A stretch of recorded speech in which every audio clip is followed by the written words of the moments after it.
beautiful people. Welcome back to Organizing an ADHD Brain, where the perfect place to start is right where you are. I'm your host, Megs Crawford. I'm a professional organizer, an ADHD coach, and a fellow work in progress. Because let's be honest, we're all work in progress. This season 3, we're talking about the messy middle.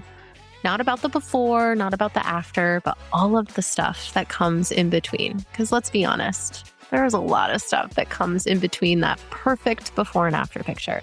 So let's jump right in. Welcome back to the show. I am so excited to reintroduce you to Jenna. I had her on the podcast a couple of years ago and thought I knew everything about regulation when I had her on. And yeah, I didn't. And I know so much more now, but I am so excited to pick your brain, Jenna. You've released a book. You have a whole regulation method. You teach classes. You've got courses. It's amazing to see what you've been able to do for the ADHD community. And I know you've had such a huge impact on my own life. I'm going to try to be cool today and not geek out too much, but welcome back to the podcast. Thank you so much for having me. We're going to celebrate the release of your book. But can you tell us a little bit about you? Absolutely. So I am a therapist for ADHD and I have ADHD. I was diagnosed at 32 while I was just wrapping up my education to become a therapist. So it was really what I honed in on when I graduated, took some extra courses to learn about ADHD. And in those learnings, the gist I got was we don't know what to do with neurodivergent people. So let's just give them some things to cope, float, keep afloat, just as long as they're not drowning. What else can we do? The brain is what it is. So the struggle is going to happen. All you can do is make it a little bit better. And so that's the approach I took when I started with clients. I was given the tools and the strategies. I'm sure nothing that those wonderful people hadn't heard before. They would come back to the next session going, oh, I didn't do it. Of course, because if people are overwhelmed and you're giving them homework, that's a recipe for just feeling even worse.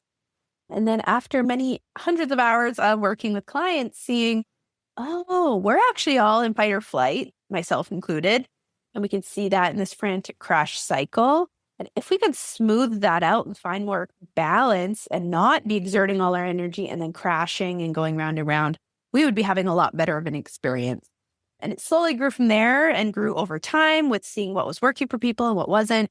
And now I have a very specific and structured approach to getting out of fight or flight. And it really helps ADHDers with their symptoms. So it's been an exciting journey. Cool. And I've taken your course and I can attest, yes, it absolutely helps. I'm curious, when was your eureka moment and how long ago was that? It's probably been about 3 years since I had that first inkling of, I think there's more deep healing we could do here. Because that approach was, I hear a lot about hacks, ADHD hacks. So my new slogan is, let's stop hacking and start healing. There's got to be deeper work we can do because my own experience of that level of struggle, there was just a part of me where I was I think I have more capacity than this. This doesn't feel, I feel something's off and there's something I can do to make this better. And so I'd been doing this myself for 3 years and it's a lifelong journey. We're never going to be perfectly regulated. There's no finish line, but it does get better and better and easier. I love the way in your book you talk about going at it at a pace that, well, first of all, finish the chapter and then sit with that and really start to understand what that looks like. Because very often in fight or flight, we're like, give me everything. I must know everything. And then we need to change things right away. When you first started navigating this, when do you feel like you found your first aha moment in your own life? The first thing that motivated me to do deeper work instead of just the calendars and the tools was more of a realization that I wasn't enjoying life. And I found that super depressing. I was in a energy of just get everything over with. I'm so overwhelmed that I just want to get the day done so I can go lay down. And I didn't want to exist that way. I had young children. I knew I was wishing time away. I found that very depressing. And so that was really the core I wanted to work on, not necessarily be more productive, get more done, which is a beautiful part of regulation. It will have you more productive and getting more done. But the part for me was I'm unwilling to live in this way where this is not fun and I'm not present and it's a really tough place to be. So that's what really got me started, motivated me to get going. So I think it's a little bit different than with ADHD. We're usually just looking at like, how can I function better? How can I get my executive functioning in order with tools and timers? That was less of my concern at the beginning. But obviously, if your executive functioning is going up, your quality of life is going to be a lot better as well. I think I don't know if I got quite your answer of your question, but. No, I think that's good enough. That's good enough. And that's actually so much of what you've taught. I think the one thing that resonated with me when I first spoke to you, because you were like, it's not about going to yoga. And I'm like, yeah, but I do a lot of yoga. But what really resonated with me was the whole idea that you're not actually in a rush.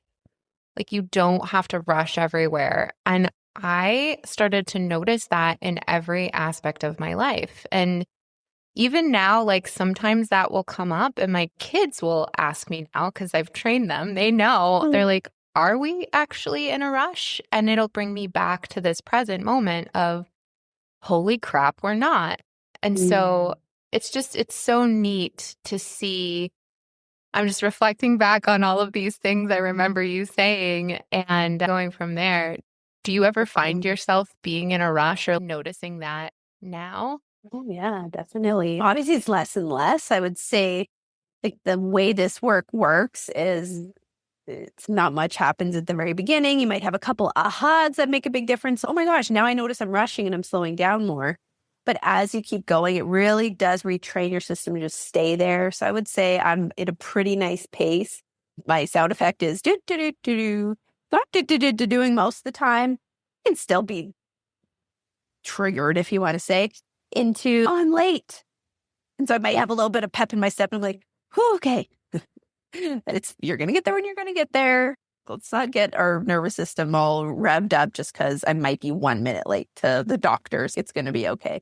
So I'll check in with myself when I'm falling for my own thoughts. But I would say I function from a regulated state as my baseline, where my baseline used to be like fight or flight, wake up in a panic, always rushed, overwhelmed.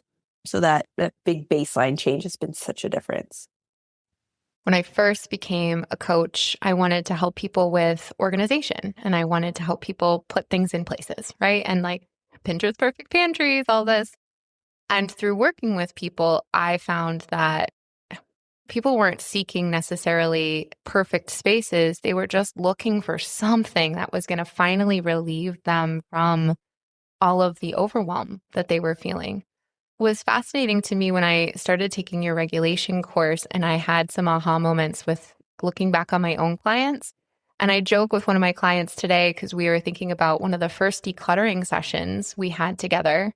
She walked away from the screen. We were on Zoom and she wanted to fight me. She came back. She talked about it, right? She's like, I don't know why I have so much anger toward you right now. And it was so fascinating to be able to connect the work that you do to this work too, and to see how this isn't just about getting control over your life. It's about recognizing your own patterns and understanding what it looks like. It's really neat.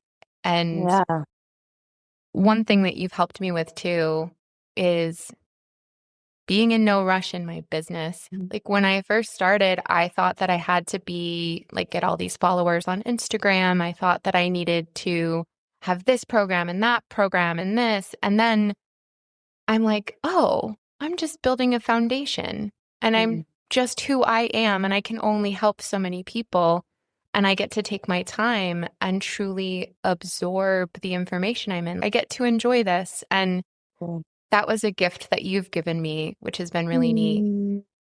But I also notice one of the season that we're talking about right now is the messy middle.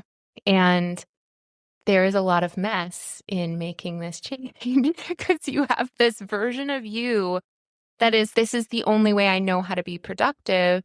And then you're seeking this version of you that has more peace. And based on your experience, you've worked with so many people now. What does the messy middle look like when adopting the regulation method? It's all middle. right? So I think we think it's, oh, there's the before and the after and the middle, but it's really just there's full dysregulation or you're working towards being more regulated. Those are the two options. So if you are fully dysregulated, you're letting it take you out to sea, if you will, like when you get frantic and when you're rushing and when you have that anxiety and panic, you just go, yes, it is a panic. We got to go. Like we let it take us out or we work on it. And when you choose to work on it, you kind of head towards regulation. You just keep walking down that path for the rest of your life. You're never going to get to an after. Oh, I'm regulated. Check. Done. Wipe my hands of this. Off I go. So I think what's so cool about the messy middle is that's life. I almost want to say like birth, death, and there's the messy middle. What life is. And what regulation work does is allow you to be at peace with the process. And I think that's what you were saying about your organizing is like a lot of people probably seek organizing because it's a way to externally regulate your nervous system. Oh, the perfect environment calms me down. Yeah, temporarily, it'll soothe it for a little bit, but that when we soothe dysregulation, we fuel dysregulation because now that person might equate an organized space with it has to be perfect like this or I'm not okay. And that does not allow for the messy middle of life, which I think those organizational tools and knowledge is so important because I need to have ideas of like how to keep these things in order. And in this day and age, there's so much going on. But I also need to be okay with it when it's not in perfect order or when I haven't been keeping up with it. So what I love about internal regulation work is it makes us so strong because I'm okay when my house is clean. I'm okay when my house is dirty. I'm okay when my business is thriving. I'm stressed, but okay if things aren't going as planned. I'm okay when, the unexpected happens. I'm okay when it's like I'm at peace and can function and I don't rely on an external situation or environment to be okay. So for anyone who is thinking like, oh, if I could just get a promotion, everything would be okay. If I could just move, it would be okay. It's almost always internal work. And then you still do those things. Then get your house organized. Then move. Then get that promotion. But it's never going to fix that dysregulation that only regulation work can do. Yes. And I've noticed in my own, I've done it, right? I got to the point where I'm all decluttered. I had this home in Colorado that like everything had its space and there were labels and things like that. And it was awesome. It was really nice. Yeah. And we are now living in a place that we're renting. Sometimes I lose things, but for the most part, when it gets messy, I feel confident that I can put it back together again. And it doesn't weigh on me as much. I'm not going through, I can finally relax when I do blah, blah, blah, blah, blah. But it's, I just get to live my life and that's okay because I have kids and this is just what it is right now. But I didn't truly realize that you said some really cool things in there. I'm like, that's what I'm doing. And that's so cool to see that. So exciting, especially with young kids. I'm really at peace with. We're very lucky to have a cleaning lady come once a month. So it's like everything's pristine because, we're tidying before she comes. So that it gives us an excuse to tidy. She's cleaned, vacuumed, and wiped things down. So nice. It'll be nice for that day. The next day, the toys are going to be back everywhere. It's like just being at peace with that. Like, okay, life can happen. You roll with the punches and you have a good time and enjoy the experience all along the way. Whereas when we're dysregulated, we're going to seek the external stuff to make us okay. So we're going to be so rigid and like being mad when the kids have toys on the floor because you think you can't be okay with toys on the floor. Or one of my little examples I always use is we have a big window in the front of our house. And especially when my kids were a bit younger, they'd always have their little grubby fingerprints on there looking out like what's going on. And I would always be like, don't touch the windows, thinking like I'm going to train them not to touch the windows. And that's going to help me have a cleaner home so I have less to do. Man, was I nagging and nagging. Such a drain. It was dysregulating to me. They have just kids. They're not even thinking about it. And so when I realized, that's me trying to regulate by having them not cause me any more work because I'm already dysregulated and that just makes me more annoyed. And when I just got to peace with what's the point of this house? To have a fun family life and raise my kids and be here with them? Is it to have a show home? No. So I really allowed my brain to just let it go, Jenna. Like you can just Windex it quickly here and there if you really want it clean, but who cares? What matters more? And once that clicked in, even that first realization is now I go, that's annoying, but I can leave it be and be at peace with it. And that's just like a conscious choice I made to care more about them than the windows. And that's just a really little example of what regulation work can do, is it just has us more at peace with life going to be lifing. Do you find that many women, especially with ADHD, seek regulation through control? Yeah, definitely. There's someone on TikTok who I don't follow, but she comes up on my feed once in a while. And her cleaning stuff is so rigid. It feels very probably unhealthy to me, but she gets so much praise. Oh my God, I wish I was like you. I'm like, guys, I don't think this is healthy. I think I'm not okay unless everything's perfect. The degree of every day wrapping up the house and all this stuff. But we don't realize that. We don't realize, oh, that's probably could be a little bit toxic when it's so rigid. But we think, oh, when things are in order, that's always good. When things are just right, that's always good. When things are clean, that's always good. A lot of the things we pursue, even success, even if you see people online, they're hustling, and they have so much and they're hustling. Oh, you're so successful. A lot of that's, I'm trying to fill a void and I don't feel okay. So I'm going to pursue as a way to regulate, or I'm going to clean as a way to regulate. That can result in success or the look of success, but it can be very empty, very unhealthy, very rigid, and leave you kind of going, screw this, I'm moving to the farm, especially business-wise. I've seen coaches online who are oh, I built this huge thing and actually quit and literally moved to a farm because I wasn't doing it out of passion and gung-ho energy, just being oh, I'm good and I want this thing. I was doing this and pursuing this to be okay. So whether it be organizing, cleaning, success, money, if we are doing those things to try to regulate, it's probably going to turn pretty sour. Let's take a quick break. If you're enjoying this episode, I have a quick favor to ask. Could you take just a minute to leave a review? I know. Every podcast asks, but here's the deal. Your review helps other ADHD brains like ours find this show. Plus, reading them seriously makes my day. So if something in this episode has helped you, made you laugh, or even made you feel seen, let me know by leaving a quick review. Thanks for being here. I appreciate you more than you know. Now, back to the episode.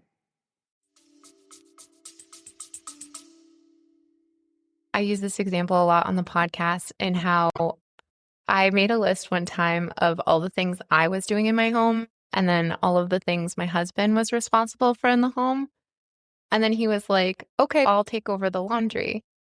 And I was like, I don't know that I could let you do that. It was oh, I'm asking for help. And now he is offering to help. But I'm I don't know that I can actually do that. And I did. And we worked through it. And that was this adjustment that I had to do by letting go of being in control of something that I genuinely needed help with and being okay with the fact that he was going to do it differently than I would ever do. And that would also be okay. Yes. And not to say that men are not typically, or that we're going to give everyone a break, but yeah, publicly, we know we can see a lot of men not doing their share.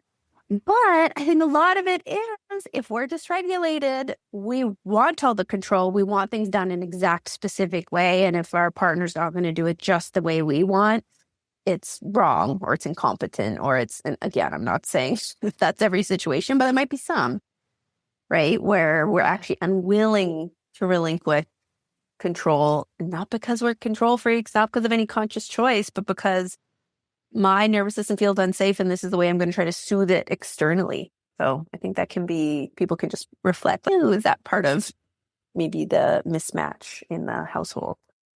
Yeah. I mentioned earlier how in the book you're take it one chapter at a time. But one thing you also speak to is taking it one aspect of dysregulation and noticing at a time. And so can you speak to why it's important to just start to focus on one area versus when you open that can of worms. Like sometimes there's a lot of worms everywhere. Totally. Yes, and that's with anything in life. It's like a regulated approach versus a dysregulated approach. So even to regulation work itself. So a dysregulated approach is going to be, let me learn everything now. Let me change everything overnight. I need huge, I need fast. If it's going to take time, I don't have time for this. Let's overhaul everything tomorrow. We all know that doesn't last. It doesn't work. And so a more regulated approach is really sitting with the discomfort of like slow and steady wins the race. The saying for a reason. I can only do one thing at a time. There's no rush, even in self-improvement or even your business, for example, and mine too. I do think that's why I've had success in this version of entrepreneurship than the 7 years prior when I was dysregulated, because I was not trying to get somewhere with it. I was just present. Even in the month I was in, for example, okay, I'm starting from zero because I had quite a big business before, coaching, intuitive eating. And I just totally dropped all that and started from scratch as a therapist. And I was like, okay, step one, start a new Instagram account from zero, do a couple posts, put my Psychology Today listing up, get one client. And I had been coaching for 7 years. So it was very humbling, but it was really nice to just be like, you can be present where I am, no rush, one thing at a time. I had 10,000 ideas from day one, like all of us ADHDers do, but I accepted like, there's no point doing anything else until I get the ball rolling a little bit. And I did after a few months. I was pretty full with individual clients. So like, I'm going to start my first group. It was so cute. Looking back, it was so quaint. I was doing introduction calls or free like consult calls with people if they wanted to work with me. And so if someone wasn't sure they wanted to work with me one-on-one, I said, I'm going to start a group. So if you want to put down a deposit of $30, and then once I get 5 people, I'll let you know when we're going to start. That's how I started. It's like I was really in no rush. I did it slowly. And then a year and a half later, you look up and this is bigger than my business ever was before because I was just really present. I let it take its time. I was doing one thing at a time so I didn't get overwhelmed. I didn't get ahead of myself. And that's really what regulation is about. I only say that to give an illustration to like, that's how we want to do regulation work. That's how we want to pursue fitness. That's how you want to pursue even like organizing your home. It's like, there's no rush. One thing at a time. I'll do what I can do. It's going to build over time inevitably. I don't need to force it. And I think that's what regulation is all about, is like, you feel secure enough to just be here in the stage you're at and take those next steps, because of what else option is there? And you just do that calmly, continuously, and you will always get to where you want to go. But when we do anything in a dysregulated approach, we're like stumbling over our feet, trying to do 10 things at once, and we drop the ball because we're doing too much, and then we're overwhelmed, and we get into freeze, and we do nothing. Then we go, oh, I can't do it to the degree I want to, so I'm not going to do it at all. And it's such a mess. So it really is how we do the regulation work, or how we do anything in a regulated way, is going to make such a difference. I just realized as you were talking, I'm like, people don't know what dysregulated means. So can you share with us what that means? Definitely. So when our nervous system is dysregulated, it is off balance. People will say safety, or your nervous system doesn't feel safe, which is true. Your nervous system is interpreting stress as an imminent life-threatening danger, as if we were in the forest getting chased by a bear, when most of our stress, not for everybody, but for probably most people listening, is going to be mental stress, anxiety. It's not truly threatening. And so when the nervous system computes it that way, it's really going to set off alarms and make things happen in the body that is so unuseful. It's going to decrease our executive functioning, increase our ADHD symptoms. And even for non-ADHDers, it's going to make our brain function worse. It's going to make everything harder. It's going to make our existence take more energy. So you're going to have less energy for achievement and doing things. But it also, we want to see it as like an imbalance. So when your temperature is dysregulated, when you have a fever, you're boiling hot, and then you're freezing cold, and then you're sweating everywhere, and then you're shivering and need a blanket. That's what a dysregulated nervous system is like. It's like it hasn't found its comfortable spot. And that usually will look like we're frantic, we're anxious, we're intense, we're running around like a chicken with our head cut off, or we're frozen. That's just more an extreme version. We've tipped over into freeze like a deer in the headlights. It's a lot of frantic energy, and then we crash. Oh, now I have no energy. I can't even think of what to eat, never mind make anything. And then maybe the next day at work, you're running around like crazy, so stressed. It's what's that swing from one side to the other. And so to get regulated means to find that balance place. Yes, to get your nervous system where it's feeling safe because you are, assuming you are, but it's also to find that balance of, which is, I already shared my sound effective to do, is that's the balance place. We're not stuck and stagnant. We're not dismantling from life to get regulated, but we're also not frantic and rushing. We're finding that middle ground, and that balanced place is actually where we thrive. ADHDers think we thrive in chaos. We don't. Or in crisis. We thrive in balance, but we just haven't accessed that. So we don't know how good it can get. Yeah, it's really good too. It's so good. And I really appreciate this work so much.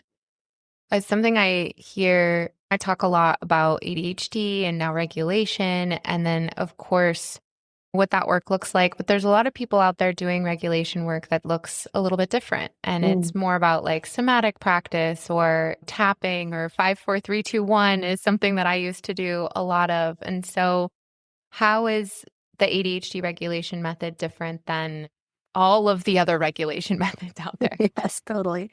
Yes. Some of my work is hard to communicate because when I say regulation, a lot of people will have preconceived ideas of what that means. And it's going to be very like, and I'm not discounting other approaches. Those approaches work well for some people, but they do not work well for me. I am not a very emotional person. I'm pretty logical.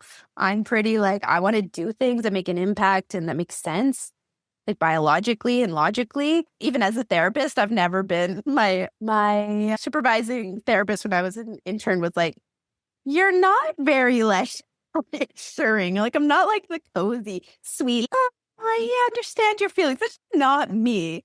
But I am going to point out like really cool things. And the way you said that, it sounds like you believe this. So it's like I'm more of a logical, like puzzle person than I am an emotional person. So even in how I do regulation work, I find it much more logical. It's going to be a lot more comfortable for people who aren't into yoga and meditation and like tapping and the somatic stuff where you see like people touching their heads. I'm not that person. You're not going to get that from me. Again, not that that's wrong, but I just don't think it suits everybody. So my approach is going to be very much more, hey, when I'm running and I'm rushing, logically, that's signaling to the nervous system, I'm getting chased by a bear. If I keep signaling to my nervous system that I'm getting chased by a bear, it's never going to calm down. So I need to interrupt that physical state by walking. I need to slow down. If I'm always in a rush, nothing will ever change. So it's like we're still doing somatic work because we're changing how you are in your body, but we're doing it in a way that I think just connects for some people, in a way that the traditional yoga, meditation, somatic work might not, or both may help somebody. And then a big part of my regulation work is thoughts and beliefs. So it is a little bit more logical. It gets a little bit more mental, but that's a rich place in there. Our thoughts and beliefs have created tendencies and behaviors and how we do things. And it stems from a nervous system that feels unsafe. So if our ways we think and the belief systems that we have established are rooted in like, I'm in danger, I need to defend myself, it's very hard to get regulated because the most common ADHD beliefs I find that are dysregulating is I'm behind, I need to catch up. There's not enough time in the day. I have to finish my to-do list until I can rest. All of that sort of thing. If we keep believing that, there's no way you're going to slow down. There's no way you're going to get regulated. You go to yoga as much as you damn well please. But if you leave yoga and go, I'm behind, I need to catch up, and then run around all day like a chicken with your head cut off, the yoga is like just a nice little bit of exercise, but it's not truly touching that deep work that needs to be done to get out of fight or flight. But it doesn't have to be in a, this is not the right word, but it's like a woo way. It could be super grounded, super logical. And so I do find I get some men in my groups as well who are really like connecting to this work, and just different personalities that might not be as into the somatic approach. That's more, I don't know what the right words would be, but it's a different vibe for sure. I think it's really simple too, because it could be that some people incorporate those somatic practices into what you already do, but that's for their practice specifically. Totally. But you start out simple and you keep it simple, which is really nice. So there's always something easy to come back to instead of thinking about the 80 million tools that are available to you. And in the moment, you're like, fuck, I don't know what tool to use right now. I'm going to go crash and burn. Totally. Which can often happen. Now, there's a lot of, without being a therapist or someone who does this work, I have noticed, and I've seen a lot of people talk about trauma having very similar symptoms to ADHD. And I was speaking to a friend of mine who does a lot of trauma work, and she does regulation in trauma work. So what is the difference between ADHD and regulation and trauma regulation? I think regulation's regulations. My approach works for ADHDers and the only reason I specifically use it for ADHDers is because I have ADHD and used this on myself because I was dysregulated and it reduced my symptoms. And I went, whoa, nobody's talking about that as much. We're talking about coping with symptoms. Like I have not been in ADHD paralysis for 2 years, where I used to be stuck on the couch for weeks. Like I was like functional phrase definition was like my face. And I was like just dragging myself through life. And I have not experienced paralysis in 2 years. That's a thing that I don't think is talked about. And so I do think there are some symptoms of ADHD that are dysregulation, which, of course, if you're dysregulated, trauma, whether it be capital T, whether it be lowercase t, whether it be, my theory is for ADHDers in particular, we weren't just born in fight or flight. But if you're different and you live in a world that's not designed for you, you are going to have these, like, for me, it was just almost like little pokes, like, ooh, don't quite fit in there. Ooh, got in trouble for that. Ooh, didn't do that quite right. Forgot this thing. But if you're poked enough throughout your life, your nervous system is going to go, I'm in danger. I need to be on alert 24/7 on the defense, keep myself safe. That could come from a big trauma in your life that really impacted you, or that can just come from the poke of being different. And so for me, I never identified with the capital T trauma, but that person's dysregulation is not going to be much different from someone who's neurodivergent living in a neurotypical world that has their nervous system triggered to that state. However, if you have something specific you feel needs to be dealt with, we need to do that as well in a therapeutic setting. But the regulation work that I teach is not processing your trauma. It is getting your nervous system out of fight or flight now because you're no longer in danger. But maybe you were, and that does need to be processed. So I'm not discounting that. But this approach would absolutely work for anyone. ADHD, neurotypical, trauma, not, whatever reason you're in fight or flight, to get out of it, this is absolutely going to help. That's really helpful. What I've noticed, I've worked with people. One of the questions I ask before I start to work with someone is if they've worked with a therapist before, because oftentimes I find that impacts their belief system and whether or not they could possibly change, because those beliefs are at the core of the actions that we take in life. And I think that's so interesting. And I love that you highlighted, if it is that capital T trauma, work it out. And that is one of the key things that you do go and seek a specialist for. And is it true that I'm hearing you say that if you're finding that you resonate with so much of this, whether it's trauma or ADHD or both, because that makes a lot of sense, if this is working and you're finding relief from it, is there a reason to go out and seek more? I need something else because I need to know what it is before I find what works, but this works and blah, blah, blah. Yeah, totally. That's where I say is like much more logical work. Like I'm not processing history with anybody. Yeah. We're present. We're like in the now. Why are you reffing today? Because there's no need to be. So let's process and let's change how we're functioning in the present moment. That's the only thing we have ever any control over. And you might also want to see someone to work on your history, to think about the past and process that. But that's not what this work does. This work just, like I said, it's more logical. It's like it's straight to the problem, where if I'm rushing around all day long, nothing's going to change. So I have to work on slowing down now, today. And I know some once in a while I'll get a little comment on social media. So that could trigger people. If you are in a state where like walking instead of running is triggering you, like I do think there's something you need to work on. You need to go get support to process that. So I'm not saying there's not additional work you shouldn't do, but everyone can benefit from regulation work. And I do think a lot of dysregulation in our society has been normalized, thinking, oh, that's just modern life. We have to be in this chronically frantic state. We don't. You can absolutely achieve everything you want to achieve. You can participate in our society. You can participate in your job. People always say, if capitalism didn't exist, I'd be regulated. You're fine. You can function in the world we live in a regulated state. I mean, the new angle I'm starting to realize is like regulation is the most ambitious thing you could do. It's not about detaching, resting. Oh, I'm going to go lay down. It is about, oh, let's get all my energy out of this state I'm in that's just draining. I don't need to be in fight or flight. It's so useless because I'm safe, but it's taking, say, 50% of my energy. Let's take that energy back so I can go do some shit. That's what I've really found is I am like going after the ideas I have. I'm executing on the ambition I've always had. I've always thought, oh, I'm meant to do a lot. I want to do a lot, but I was just stuck in my dysregulation. So it was never moving forward. And I'm much more successful, have so much more going on, but I'm less overwhelmed.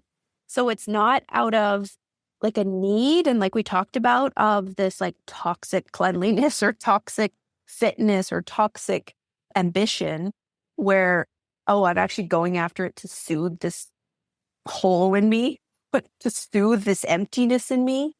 I'm just going after it because it's fun and I have energy and I am passionate. And so I think that's something that people need to know because I think that the biggest turnoff of regulation work is thinking it's for people who are okay with a small life, okay with, I just got to back off and relax and that's going to make my world all better. No, that's not at all what this work is about. No, it's not at all. And like, I find the more I back off and I like allow myself to do through life, the further ahead I get. And it is so cool. I never thought that I could write a book, for example. And now I know I can. And it's just not something I'm doing right now. Like, Exactly. I feel like now I can truly do anything and everything. I just can't do it all right now. And that feels empowering because like I get to just choose what's next. I used to try to find the perfect solution for kids' schoolwork. And I know we all try to like, oh, let's make a book out of it. Let's take a picture and we'll send it in. And then like it becomes this other thing on our to-do list. And when we moved to this new house, I didn't have the drawers that I did back in Colorado. And I was like, screw it. Let's just put it all up on the wall. And so now I've got 10 turkeys on this wall. And over here, we've got watercoloring that we did. We took an art class at a local museum. But I've found ways to be present with my kids in ways that I never thought possible before. It's just really interesting. And so like, I'm not Instagramming this, but I also could because it doesn't matter because this is just my life right now. And this is the journey that I'm on. And so you called out a lot of beautiful things and that the messy middle literally is life. It's like you level up and you're like, oh, I've done this. And now you're like, what's out there next? Like now you like get to this point where you're like, oh my gosh, there's so many cool things I could do. What's next? Yeah. When you're regulated, it's like the pursuit is the thing you're enjoying. Like I really have gotten good at like having goals and instead of being like afraid of, if I don't have that, I'm going to be miserable and horrible and life's horrible until I reach it. And it's more like, ooh, that sounds like a challenge. Let's go. And of course I get anxious along the way when things are happening or not going right. And that's fine. I do my work to get back grounded again, but it's like fun. It's fun to pursue stuff and you're not in this energy. And I know that's like a number one ADHD energy of like, how do I just get this over with? And I only feel relief and not accomplishment because we're dysregulated. And I'm just I'm so overwhelmed and so intense and just focused on when I get that done, then everything will be okay. Then I can relax and we just feel relief. But then we collapse and it's not fun and we haven't enjoyed any of the journey versus when you're regulated, you can go after big, lofty things and just have fun along the way. And it's always has ups and downs, but that's all life is, the pursuit and the process and being in that messy middle and having a good time in there. That's really cool.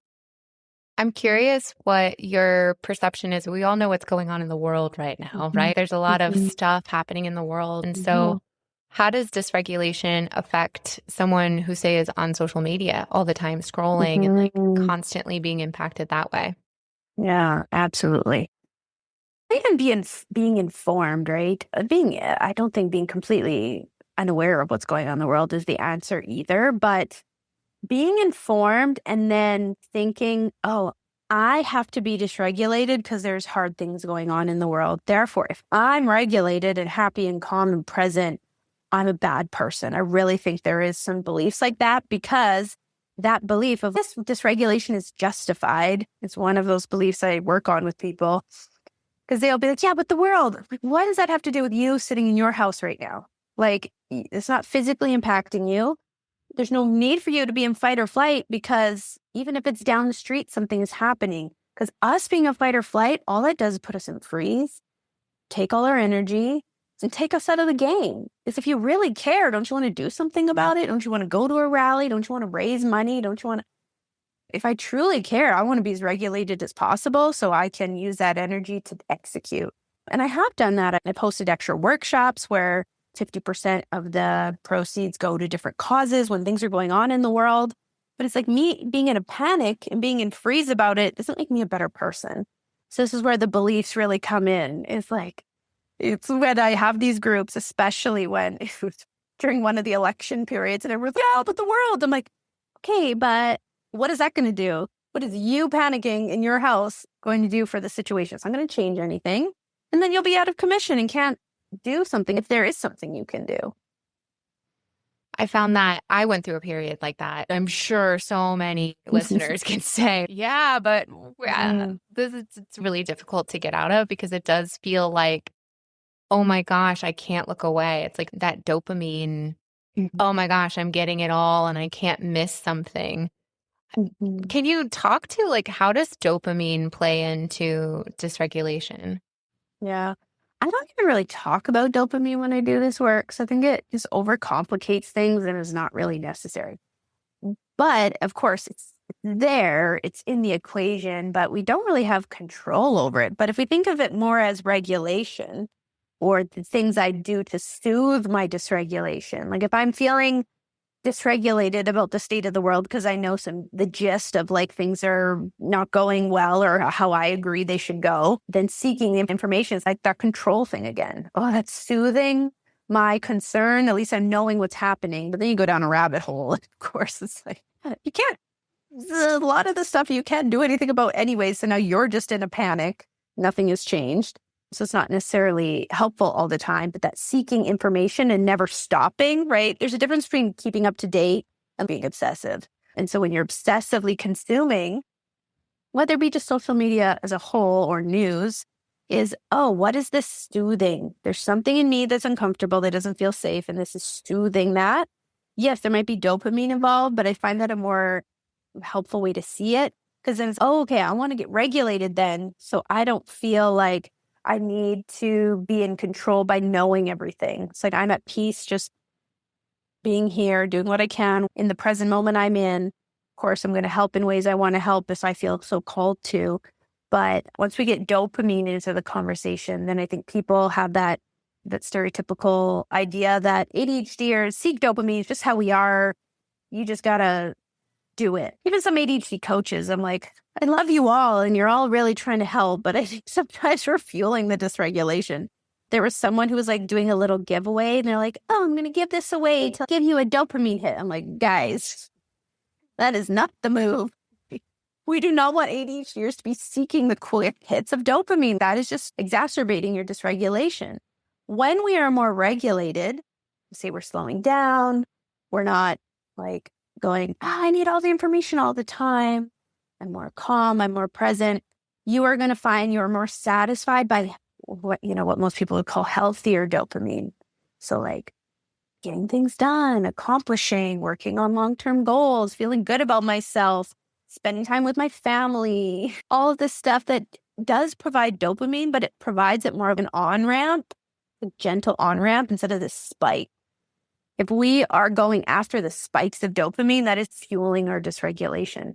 So we just really want to look at, am I putting myself in a stereotypical box of, I got to give myself a treat after this to give myself a dopamine hit. If we are relying on that, we're just going to be in this cycle. I love how you said that because we've trained ourselves to be used to the way that we've acted our whole lives. And like to get out of that, it is actually uncomfortable. Even the good stuff. Like when my business started to do better and like I have a wait list for clients right now and I'm like so honored. And when that initially happened, I was like, this is uncomfortable. And this is exactly what I've been working towards. And holy smokes, this feels yucky initially. But even a more relatable thing, I noticed that I wanted to be more present with my kids, and pausing long enough to do that when my brain was like constantly in all of these other places felt so uncomfortable. And it came back to that belief that I had to get like all of these other things done before I could actually be present with my kids. So one of the things I come back to in the beliefs that I hold now is I choose presence over escape, because I tend to go to my phone or I go somewhere else because I feel like I need to soothe this part of me that's so uncomfortable through these other avenues. So last night I was laying with my daughter and I had the cat at the top of the stairs and both the dogs were sitting there, and my husband's lounging on the cushion in the corner and the girls are falling asleep. And I was like, this moment's really cool. Like, it's neat to just be here and to recognize being here. And of course, I have to say it's okay to let these other things go. Still, I'm practicing that. Yes. But because I've been practicing it, I see these glimmers of presence and just being here now, which is really cool. Yeah, it's so awesome. And exactly what you're saying is right. People think the work is me teaching the tool. That's not the work. The work is like, okay, now I'm doing it. It's really uncomfortable. How do I get through this? That's the work. In order to retrain my system, it's going to involve a little bit of uncomfortable pivoting and accepting that and being like, that's safe. It's safe to be uncomfortable. And I'm always working on it. Like, we went to Disney World with my kids a few months ago, and we really had an attitude, and not even totally on purpose, but on purpose, of we're just going to wait in the lines and be together. We were playing like little games with our hands, like rock, paper, scissors, just talking. Like, no one had phones out. Everyone around us was on their phones. Kids were on the iPad, like watching stuff on the phones. And the four of us are just like existing. And the lines are, of course, interesting. There's lots of like decor and like you're in the ride almost while you're in the line. We're just looking at stuff. It'd be like 2 hours with 6 and 7-year-old boys. Like, it wasn't super easy, but I was like, oh my God, this is so good for our brains. Felt so good. And it almost gave me dopamine to be like doing a good thing for ourselves and training our systems to just be present, waiting in lines. It felt very 90s. And everyone always says, oh, I'm so nostalgic of the 90s. Regulate your nervous system. And it feels very similar because you're not addicted to your phone. You're not in such a rush. But that's uncomfortable. Yeah, of course. Be here and be uncomfortable. It's okay. Like, this is the investment in retraining my system. I'd love to get your take on like kids, and because I'm sure you've been practicing this with your own kids for a while. But the other night, my daughters, every once in a while, they'll watch Bluey to go to sleep. And that's a thing we do, and it's fun. And we did it during testing week. We're like, yep, this is going to be our wind down. And then it was over. And we had to be a little uncomfortable and come back from that. And that could be just really dysregulating when my kids are starting to get used to it. And they're now dysregulated and they're like, I don't like this. This is not the way I want to go to sleep. And I had the conversation. My 8-year-old she's almost 9. I was like, I'm not training you to use TV as a way to keep you comfortable. It's so cool and it's fun every once in a while, but this isn't how we're going to get to sleep every night. And yeah, it doesn't feel as good. And so then, of course, she has ADHD too. So she's, you know what, Mom? I don't want to watch any TV for the next week. And she's got this whole plan. She forgets about it the next day. Yeah. Yeah, girl, it's so good. What does this look like with kids Yeah. on the boredom. Once you really get to understand the nervous system, it's like you understand everyone and everything so much better. Like when the kid is having trouble at the dinner table, so we do the iPad, it's like that's soothing their dysregulation, and them being more regulated is soothing my dysregulation, and we're all here just soothing dysregulation instead of retraining our system to be safe being bored, to be safe reading a book. And so with my kids, I'm willing to sit in the discomfort of them being pissed off and we're not watching TV or whatever it is, because I'm like, I'm not here to like say there's a right or wrong way for anyone to do anything. So this is judgment free. But we do only TV on the weekends. I try to do only movies, like the longest form content possible. We have banned YouTube. I don't know what it is, but my parents accidentally, I told them no YouTube, but they forgot. And so the other day when I went, they were there and I went to pick them up. My one kid's crying. I'm like, did you guys watch YouTube? My mom, oh, sorry. I'm like, yeah, it's too fast paced. It's too short form. It's too, blah, blah, blah. It just regulates them. So then you turn it off. They've been all hyped up and it just like confronts that nervous system. So I really try to train them like movies only on the weekends. They have never been on an iPad in their lives. And again, I'm not judging, but it really helps to understand the nervous system. Because even if you're someone who wants to get rid of the iPad, so you've done that, I've soothed with it. You just have to understand there's going to be some discomfort, but your child will learn to be without it. And that's an investment in your time and your energy. So I know we're not always going to be capable of that in every situation. And that's just being human. But if like sometimes you want to challenge it and go, okay, they're going to be dysregulated and that's going to dysregulate me, but we're safe. We're okay. Let's see if we can spend an afternoon just being bored and see what happens. Let's retrain that system instead of just making everyone soothed by using these things. So if we can challenge it at all, even in tiny ways, I think it's really worth it. And I have seen the payoff of that. Like my parents would take my boys out for breakfast. They went out for pancakes the other morning and my dad reported back. So the waitress was like, wow, it's nice to see kids read again. Because my boys had their little books. My one can't even read, but he's just like looking at something or drawing. It's just once they're used to it, it really is very peaceful. But it's that transition of if you've been used to screens, been used to things that soothe your dysregulation, it's a very uncomfortable transition, but is well worth it for yourself or for your kids. You just want to remember, okay, the transition's going to be a real hill to climb, but there's relief on the other side. We're going to retrain our systems to not need all this stuff because it is awesome going places with them, knowing if I forget, all activities, if it's something I need to bring, like we're all okay just in our physical bodies. Does that mean there's never tantrums? It's never behavior problems? Oh, of course not. They're still kids and they're boys and perhaps neurodivergent.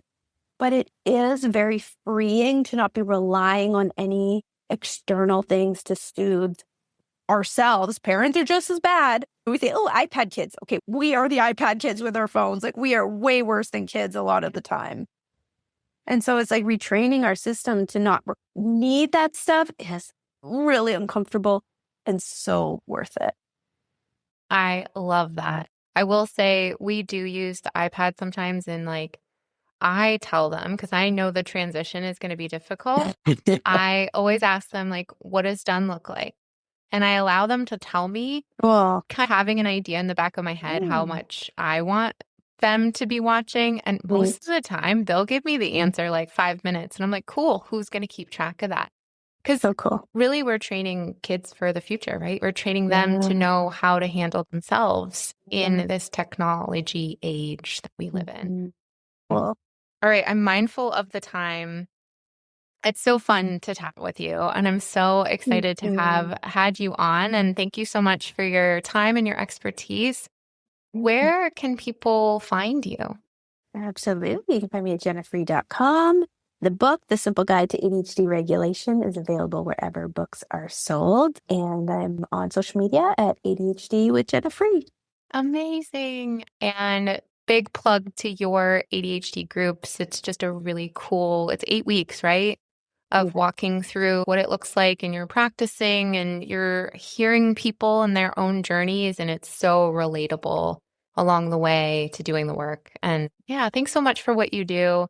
Any last minute thoughts or I don't know, a perfect sentence to answer everyone's dreams of their perfect life. Totally. And no, people are going to be feeling shame and like meh about that conversation because it sounds judgmental, or they don't like that they're using screens. So then me saying I don't use screens sounds like dysregulating. So the first step of regulation is get rid of all guilt and shame. Guilt and shame are just signs of dysregulation. That is your system trying to motivate you through negative motivators. So if I feel bad enough, I'll do the right thing. It doesn't work, not effective. It's not inevitable. But if you are like, so even when I brought up like the iPad stuff, if you're like, wow, we use iPads freaking 10 hours a day, I really don't care. I truly have no judgment about that. So I want you to drop the judgment about it, but you can pick up a mindset of curiosity and go, is that how I want us to be? And this, I'm not saying that sarcastically, like genuinely asking yourself, is that how I want it to be? Because if not, what can we do? Let's be curious about it. And if you are okay with it, it's your life. You get to do whatever you want and there's no judgment. And so when we drop the judgment, especially self-judgment, drop the guilt, drop the shame, and pick up the curiosity, that's where we can really do some awesome regulation work. It's just like purely what's working for me? What's not working for me? Wasn't it interesting? Let me try this. And that's how you get going down the road. So I just wanted to bring that up because I know that conversation at the end there with screens is definitely going to trigger some nervous systems, I'm sure. Thanks for sharing that. We use the term, we're collecting data. Let's collect data on our lives. That paints a picture. And it gives us this analysis we have of what's happening. And then we get to decide if the data looks different next month. And yeah, it's really cool. Thanks for saying that. I appreciate it. Thank you for being on the show, Jenna. I'm so honored to have you. Oh, thanks for having me. Thank you, everybody. Thanks so much for listening to Organizing an ADHD Brain. Just remember, I am not a doctor or a mental health professional. Everything I share here comes from my own lived experiences or my professional experience coaching other ADHD humans. If you need medical or mental health advice, please reach out to a licensed medical professional. What you hear on this podcast is for support and education, and how you use the information is completely up to you. For more resources, free downloads, and different ways to work with me, whether through coaching or the community, please go to organizinganadhdbrain.com. And don't forget, the perfect place to start is right where you are.